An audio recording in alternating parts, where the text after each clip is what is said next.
నమస్తే. కిరణ్ టీవీని ఎంతగానో అభిమానిస్తున్న ప్రేక్షకులందరికీ శ్రీ పరాభవ నామ సంవత్సర ఉగాది శుభాకాంక్షలు తెలియజేస్తూ నేటి కార్యక్రమాన్ని ప్రారంభిద్దాము.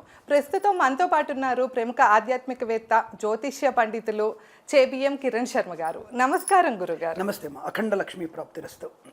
గురుగారు, మనం 2026 రాశి ఫలితాలు చేసినప్పుడు అయితే ఎంతో ప్రేక్షక అభిమానం వచ్చింది గురుగారు. ఎంత పాజిటివ్ కామెంట్స్ వచ్చాయో మనకి. సో ఈసారి కూడా మనం ఉగాది పంచాంగం ముందుగా మీతో చేద్దాము అని పిలిచాం గురుగారు. సంతోషం. ఒకటేంటంటే పాజిటివ్గా వచ్చిందంటే పాజిటివ్గా మాత్రమే చెప్పాలని మీ అర్థం ఏమన్నా? కాదు గురుగారు, అంటే మనం ఉన్న విషయాన్ని ముక్కుసూటిగా చెప్పగలిగేటువంటి తత్వం నాది. ఎందుకంటే ఇప్పుడు ఒక చెడు చెప్తున్నప్పుడు, ఒక జరుగుతుందని చెప్పినప్పుడు గట్టిగా చెప్పాలి. సపోజ్ నేను చాలాసార్లు మద్యపాన సేవన చేయకండి అని చెప్పి కొద్దిగా గట్టిగా చెప్తాను. మరి మద్యపాన సేవన చేస్తే మీకు ఆలోచన విరిగిపోతుందని గట్టిగా చెప్తాను. అలాంటప్పుడు ఇప్పుడు మీ తల్లి అయినా, ఇప్పుడు మీ కుమారుడు ఉన్నాడు, కుమారుడికి అలాగే చెప్తారుగా, కూతురుకి అలాగే చెప్తారుగా, ఒక పోలీసు అలాగే చెప్తాడు, జడ్జి అలాగే చెప్తాడు. అలాగే నేను కూడా అలాగే చెప్తాను, కొద్దిగా ఫోర్స్గా చెప్తాను. అరే మీరు అనవసరం మందు కొట్టి మీకేమైనా అయినా మాకు అభ్యంతరం లేదురా, మీ వల్ల ఇంకొకళ్ళకి ప్రమాదం జరగొద్దని చెప్పడం నా ఉద్దేశం. అలా చెప్తుంటాను. కాబట్టి కొంతమందికి అది కొద్దిగా పరుషవాక్యాలుగా ఉన్నాయని బాధపడేవాళ్ళు అయినా సరే ఆ తల్లిదండ్రులను యాక్సెప్ట్ చేస్తారు. ఎందుకంటే అవును, ఈ సమాజంలో ముక్కుసూటిగా ఏదో అంటారు కదా మనకి అడ్వర్టైజ్మెంట్, సూటిగా సుత్తి లేకుండా స్ప్రైట్ లాగా చెప్పాలనేటువంటి భావన అది ఎక్కువగా ఉంటుంది. గురుగారు, మిథున రాశి వారికి ఉగాది తర్వాత ఎలా ఉండబోతుంది గురుగారు? శ్రీ పరాభవ నామ సంవత్సరంలో మిథున రాశి వారికి ఉన్నటువంటి ముఖ్యంగా ముందు మనం ఆదాయ వ్యయాలు చెప్పుకుంటాము. ఆదాయం వీరికి 8 గాను, ఖర్చు 11గా కనబడుతుంది. గౌరవం మాత్రం ఒకటే ఉంది, అవమానాలు 7 ఉన్నాయి. దీన్ని బట్టి మీరు అర్థం చేసుకోవాలి ఎంత మౌనంగా ఉండాలనేది. సో ముందుగా మనం వీరి యొక్క గుణగణాలు తెలుసుకునే ప్రయత్నం, అంటే వీళ్ళు ఎటువంటి తత్వంలో ఉంటారు, ఎలాంటి వ్యక్తిత్వాన్ని వీళ్ళు ప్రదర్శిస్తారు, ఆర్థికంగా ఎలా ఉంటారు తెలుసుకునే ప్రయత్నంలో మంచి తెలివైన వాళ్ళు, వీళ్ళలో భిన్నమైనటువంటి మనస్తత్వాలు ఉంటారు. ఒకళ్ళేమో బాగా ఎక్స్ట్రీమ్ ఖర్చు పెడతారు, అంటే వెనక ముందు ఆలోచించారు, పర్లేదులే పెట్టేద్దాం నో ప్రాబ్లం అని ధైర్యవంతులు కొంత ఉంటారు. కొంతమంది ప్రాణం మీదకి వచ్చినా సరే రూపాయి ఖర్చు పెట్టగలని వ్యక్తులు కూడా ఉంటారు. 2 రకాల వ్యక్తులు ఇందులో ఉన్నారు. అంటే దీన్ని ద్విస్వభావ రాశి అంటారు. 2 రకాల స్వభావాలు ఉంటాయి. పోనీ పిసినాలని చెప్పి చెడ్డవాళ్ళ కాదు, అవసరాన్ని ఖర్చు పెడతారు. కుటుంబంలో ఏమైనా ఇంపార్టెంట్ ఖర్చు పెడతారు. కానీ బయట వాళ్ళ కోసము వాడు నాకు ఉపయోగపడతాడా పడడా, ఉపయోగపడితే ఖర్చు పెడదాం, ఉపయోగపడినప్పుడు ఎందుకు ఖర్చు పెట్టడం, వృధా ప్రయాసం ఎందుకు నాకు అనేటువంటి భావన ఎక్కువగా ఉంటారు. ఒకళ్ళేమో ఎక్స్ట్రీమ్ ఖర్చు, పల్లెలే పోతే పోయింది మనకు 100 రూపాయలు ఇచ్చేద్దాం వాడేమైనా బతుకుతాడు అనేటువంటి భావనతో కొంతమంది ఉంటారు. రెండవది వ్యక్తిత్వంలో వీరికి ఏంటంటే ప్రతి విషయాన్ని తమకు అన్వయించుకుంటారు.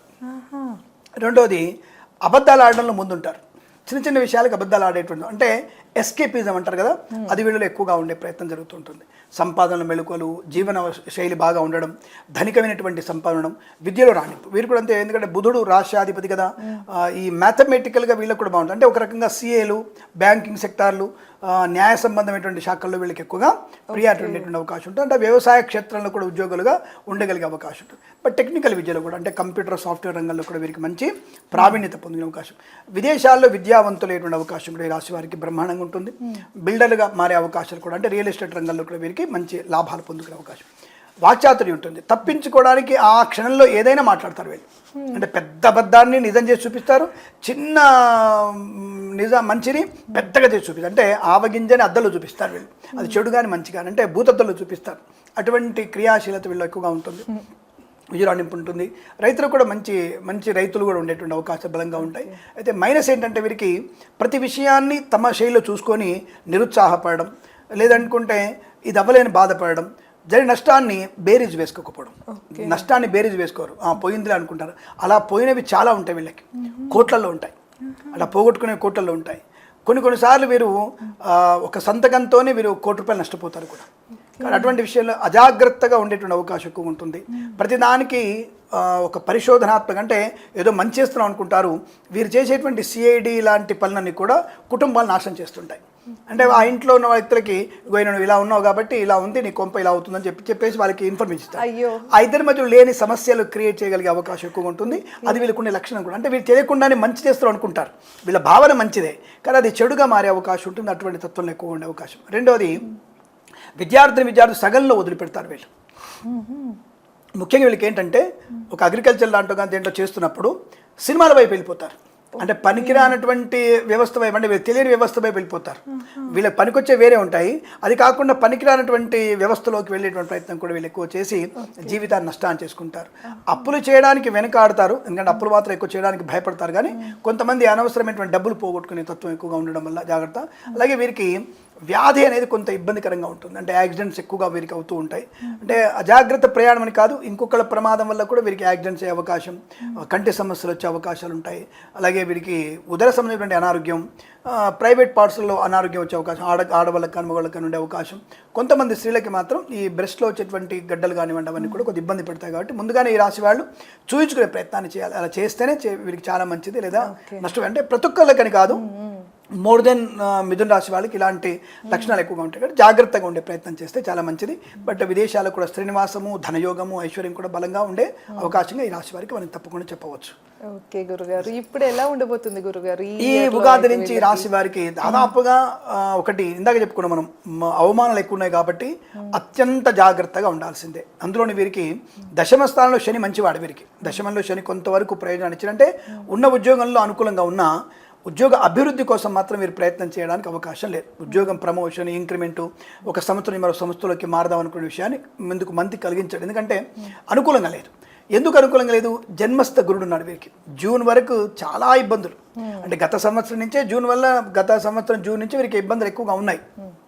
అవి ఇంకా ఈ శని ప్రభావం చేత, ఈ గ్రహ సంచారం, కుజుడి యొక్క స్తంభన, వీరికి కొన్ని ఇబ్బందులు ఏర్పడడం, రాహు యొక్క ప్రభావం భాగ్యంలో ఉండడం, ఇవన్నీ కొంత వీరికి జూన్ వరకు తీవ్రమైనటువంటి ఆటంకాలు, చికాకులు, గందరగోళము. ఒకళ్ళకేమో హై లెవెల్ డబ్బులు వస్తున్నాడు అనిపిస్తుంది, కానీ హై లెవెల్ డబ్బులు వస్తున్నాడు అనిపిస్తుంది కానీ వీళ్ళకి అది వచ్చేది నష్టం. ఒక దగ్గర తీవ్ర నష్టాన్ని పొందుకొని ఒక దగ్గర డబ్బులు చూపిస్తున్నాడు. కాబట్టి అది కొద్దిగా మీరు జాగ్రత్తగా బేరీ చేసుకోవాలి. ఒక పొలం ఎవరికో కబ్జాలకు వెళ్ళిపోతుంది, ఒక పొలానికి ₹1,00,000 లాభం వస్తుంది. ఇది లాభమా నష్టమా? ఇప్పుడు అంటే వీళ్ళేంటంటే ఎలాగూ పోయింది కదా, వచ్చింది లాభంలే అనుకునేటువంటి వ్యక్తిత్వం, అత్యాశ పడేటువంటి. ఈ సంవత్సరం అత్యాశకు వెళ్ళి అనవసరంగా డబ్బులు వృధా చేసుకునే అవకాశం ఉంది. జూన్ వరకు అటువంటి తొందరపాటు చర్యలకి మీకు నష్టం కలిగే అవకాశాలు ఎక్కువగా ఉంటాయి. చాలా జాగ్రత్తగా ఉండాల్సిందే. సంఘంలో నోరు ఎంత అంటే 365 రోజులు ఈ సంవత్సరంలో నెక్స్ట్ ఉగాది వరకు నోరు కట్టడి చేసుకుంటే మంచిది. 2 రకాల కట్టడి. ఒకటి అతిగా తినకపోవడం, అతిగా మాట్లాడకపోవడం. ఈ 2 కనుక మీరు చేసినట్టయితే ఈ సంవత్సరం మీకు అదృష్ట యోగాలు బలంగా ఉంటాయనే విషయాన్ని గుర్తుపెట్టుకోండి. అలాగే రాజకీయ నాయకులకి పెద్దగా వనగూరేది ఏమీ లేదు. పెద్ద మంత్రి పదవి వస్తుందని చెప్పేసి పార్టీలు మారడం వల్ల నీచమైన సంప్రదాయం. ఒక పార్టీ, కన్నతల్లి లాంటి పార్టీ నుంచి ఇంకో పార్టీ కూడా అనేది నీచమైన సంప్రదాయం. ఏ పార్టీ అయినా సరే, అది నువ్వు పెద్ద పార్టీ కానీ చిన్న పార్టీ కానీ ఏదైనా సరే, నువ్వు ఒక తల్లి నుంచి ఇంకో తల్లి దగ్గరికి వెళ్ళిపోయినావంటే నువ్వు అక్రమ సంతానంలాగా మారిపోతున్న అర్థం. ఇది నేను గట్టిగా చెప్తున్నాను. ఎందుకంటే ఆ ప్రజలు నిన్ను ఎందుకు ఎన్నుకున్నారంటే నీ వ్యక్తిత్వాన్ని బట్టి. గెలిచిన తర్వాత నువ్వు మారిపోయావంటే నీ వ్యక్తిత్వాన్ని చంపుకున్నట్టే కదా. అటువంటి వ్యక్తిత్వం లేని వ్యక్తులని వ్యభిచారి అంటాను నేను వ్యభిచారిగానే చూస్తాను. ఎందుకంటే అంతకంటే హీనమైనది ఏముంటుంది? నేను నమ్ముకొని ఓటేసాం, నా కోసం నువ్వు సపోర్ట్ చేయాలి తప్ప నీ పదవి కోసం నువ్వు పక్క జారిపోతే నేనేమంటారు? నేను ఆ భాషలో వ్యభిచారి అంటాను. అది ఎవరేమనుకున్నా నాకు అభ్యంతరం లేదు. అటువంటి తత్వం వల్ల నీకు వనగూరేది ఏం లేదు. అంటే ఇప్పుడు జంపు జగన్నాథం ఉన్నావు, నెక్స్ట్ నీకు అదే పరిస్థితి కాబట్టి వాడు నేను నమ్మడు. ఏదో ఆ తాత్కాలికంగా మెజారిటీ కోసం నువ్వు తీసుకున్నాడు, నీకేం పదవి ఇవ్వడు వాడు. ఈ సంవత్సరం నెక్స్ట్ ఇయర్ కూడా ఇవ్వడు. ఎందుకు ఇవ్వడు? ఎప్పుడైనా జంపర్ అయ్యా నువ్వు జంపరు కాబట్టి నీకు ఇవ్వడు. కాబట్టి రాజకీయ రంగంలో అవమానాలు ఎక్కువగా ఉంటాయి, కళాకారుల క్రీడాకారులకు ఇబ్బందులు ఉండే అవకాశం ఉంది, సినిమా రంగంలో వ్యాపార నష్టాన్ని పొందుకునే అవకాశం, చిత్ర నిర్మాణ నష్టమే, విడుదలైన నష్టమే వీరికి. కేవలం ఎప్పుడు బాగుందండి పూర్తిగా నష్టాలంటే కొంత జూన్ 2వ తేదీ నుంచి అక్టోబర్ వరకు కొద్దిగా వెసులుబాటు, ధనయోగం, గృహలాభం, వివాహ యోగం, సంతాన యోగం, వ్యాపారపరంగా ఒక మంచి వ్యక్తితో సంపాదన అంటే భాగస్వామ్యం కలుపుకోవడం, ఫార్మా, సిమెంటు, ఐరన్, ఇటుకలు, ఇసుక కానివ్వండి, ఆటోమొబైల్, ఎలక్ట్రికల్ వ్యాపారం, సోషల్ మీడియా, శాటిలైట్, జర్నలిస్టుల వారికి, సీనియర్ సిటిజన్కి, మహిళా మండలికి కొంత లాభం, కన్సల్టెన్సీ ఆ టైంలో ఆధారపడవచ్చు. మ్యారేజ్ బ్యూరోని శుభవార్త వినే అవకాశాలు ఉంటాయి, ఈవెంట్స్ చేసే వరకు కొత్త ఈవెంట్స్ లభించే అవకాశాలు ఉంటాయి. సో విద్యా విషయంలో అనుకూలత. జూన్ వరకు అంటే మే ఎండింగ్ వరకు విద్యలో కాస్త అధిక శ్రమ చేయాల్సిందే. మీకు బెస్ట్ ర్యాంక్ రావాలంటే 18 గంటలు చదవాలి, 6 గంటలు పడుకోవాలి అంతే. మీకు మిగతా సమయం మీకు ఏది లేదు, తినడానికి లేదు, పోవడానికి కూడా లేదు. చదవాల్సింది అంతే. మీరు చదివితే పర్సెంటేజ్ వస్తుంది అంతే తప్ప బెస్ట్ ర్యాంక్ రాదు. జూన్ తర్వాత నుంచి అక్టోబర్ మధ్యలో మీకు అంటే జూన్ టు అక్టోబర్ మధ్యలో మీరు తప్పకుండా బెటర్ ర్యాంక్ వచ్చే అవకాశం ఉంది. ఆ టైం వరకు వెళ్తండి. బట్ జూన్ లోపల అన్ని సెట్లు అవన్నీ అయిపోతాయి కదా. ఇప్పుడు ఏమంటున్నాం, మీరు ఫెయిల్ అవుతారని చెప్పట్లే, పాస్ అవ్వగలరు. ఎప్పుడు? మీ పరీక్ష మీరు రాసి మాస్ కాపింగ్ పాల్పడకపోతే జస్ట్ పాస్ మార్కులు మీకు వస్తాయి. పక్కడు మీ ఆధారపడినా మాస్ కాపింగ్ పాల్పడినా మీకు ఎట్టి పరిస్థితుల్లో 2 సంవత్సరాల విద్యా నష్టాన్ని పొందుకుంటారు, డిబార్ అవ్వడం ఖాయం. ఈ విషయాన్ని గమనించుకోండి. ఇంత సూటిగా చెప్పినప్పుడు విద్యార్థుల్ని మీరు భయపెడుతున్నారా అనేటువంటి భావన నా దగ్గర పెట్టొద్దు. ఆ కామెంట్ కింద చేస్తే మీరు తప్పు చేస్తున్నట్టు అనే విషయాన్ని నేను మళ్ళీ చెప్తున్నాను మీకు, అది గుర్తుపెట్టుకోండి. విద్యార్థులు శ్రద్ధ ఉంటేనే మంచి బాగుతుంది. జూన్ టు అక్టోబర్ వరకు మంచి విద్య ఉంది, టాప్ ర్యాంక్ ఉంది, ధనయోగం ఉంది, ఐశ్వర్యం ఉంది, లాటరీల వల్ల share market speculation, communities, crypto currency, bit coins లాభాలు ఉన్నాయి, ఆరోగ్య లాభం ఉంది, ప్రయాణ లాభం ఉంది, విదేశీయానం ఉంది, అలాగే ఉన్నతమైనటువంటి ప్రయోజనం ఉంది. కొత్త వ్యాపారం ప్రారంభం చేయొచ్చు. Boutiques, beauty parlour, bamboo depot, బాణసంచ కర్మాగారం, టైర్ల వ్యాపారం, ముద్రణాలయం, గ్యాస్ వ్యాపారం, చేనేత, వస్త్ర, దర్జీ పనిచేసే వారికి, పెట్రోలియం, బేకరీ, వినోత్పదాలకి అన్ని రకాల శుభ ప్రయోజనాలు పొందుకునే అవకాశం ఉంది కదా. ఇక్కడ బ్రహ్మాండమైనటువంటి యోగాన్ని పొందుకునే అవకాశాలు 5 నెలల్లో ఉంది. ఆ తర్వాత కానీ ముందు కానీ మీకు నష్టం అంటే ఈ సంవత్సరంలో దట్ ఓన్లీ 5 months మాత్రమే you have a good time, అంతకు మించి మాత్రం మీకు లేదు. కాబట్టి ఈ సమయంలో మీరు ఈ 12 మాసాలు కూడా నోరు కట్టడి చేసుకుంటే చాలా మంచి విషయాన్ని గమనించుకుంటే మంచిది. ఆ విషయంలో మీకు ఉగాది దాకా కూడా ఇట్లాగే దాదాపు ఇలాంటి ఫలితాలు అంటే చెప్తున్నా కదా. కొంతమంది వచ్చేసి మీకు ఈ నక్షత్రం నేర్పేది ఒకటే, నక్షత్ర పాదం మీదికి మారుతున్నటువంటి గ్రహ సంచారాన్ని బట్టి మీ ఫలితాలు చెప్తున్నాను. కాబట్టి ఇది గమనించుకోండి. అందుకే నేను చెప్పినవే మీకు కరెక్ట్గా ఉంటాయి. నాకంటే తెల్లగడ్డ ఉన్నటువంటి వ్యక్తి ఏది చెప్పినా సరే నేను దాన్ని ఏకీభవించను. నేను చెప్పిన ఫలితాలు మీకు తప్పకుండా జరుగుతాయి. జాగ్రత్తగా ఉంటే అద్భుతమైన ఫలితాలు, జాగ్రత్త లేకపోతే నేను చెప్పిన ఫలితాలు మీకు అనుకూలం అటువంటివి జరుగుతాయి. జాగ్రత్త. మంచి ఉన్న టైంలో కూడా మీకు ఆర్థిక ప్రయోజనాలు ఉన్నాయి, గృహలాభం ఉంది, రావాల్సిన బాకీ రోజులు అవుతాయి, కోర్టు వివాదాలు సమస్యపోయే అవకాశాలు ఉంటాయి, అద్భుతమైనటువంటి ప్రయోజనం కూడా ఉంటుంది, కుటుంబ సౌఖ్యం, ధనయోగం కూడా బాగా ఉంటుంది. దైవారాధన ఏం చేసుకోవాలి? తప్పకుండా ఈ సమయానికి అంటే కొంతమందికి ఇబ్బంది అవ్వచ్చు, కానీ రాఘవేంద్ర స్వామి యొక్క ఆరాధన చేసుకోవడం చాలా మంచిది. ఆ గురువు గారి ఆరాధన చేస్తే చాలా మంచిది. తప్పనిసరిగా ఈ సంవత్సరంలో మీరు గాణగాపురం దర్శనం చేసుకోవడం చాలా మంచి విశేష ప్రయోజనం కలిగిస్తుంది. సుబ్రహ్మణ్య స్వామి ఆరాధన దాదాపు అన్ని రాష్ట్రాల వారికి సుబ్రహ్మణ్య స్వామి ఆరాధన ఉంది ఈ సంవత్సరం.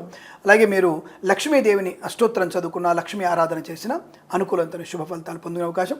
వీరైతే ఒకసారి చండీ హోమం చేయించుకుంటే ఇంకా మంచిదనే విషయాన్ని చెప్పవచ్చు. వీరికి జన్మజాతకాన్ని తప్పకుండా మిథున రాశి వారు చూయించుకోవాల్సిందే, గుర్తుపెట్టుకోండి. అలాగే గురుగారు, ధన్యవాదాలు. శుభమస్తు.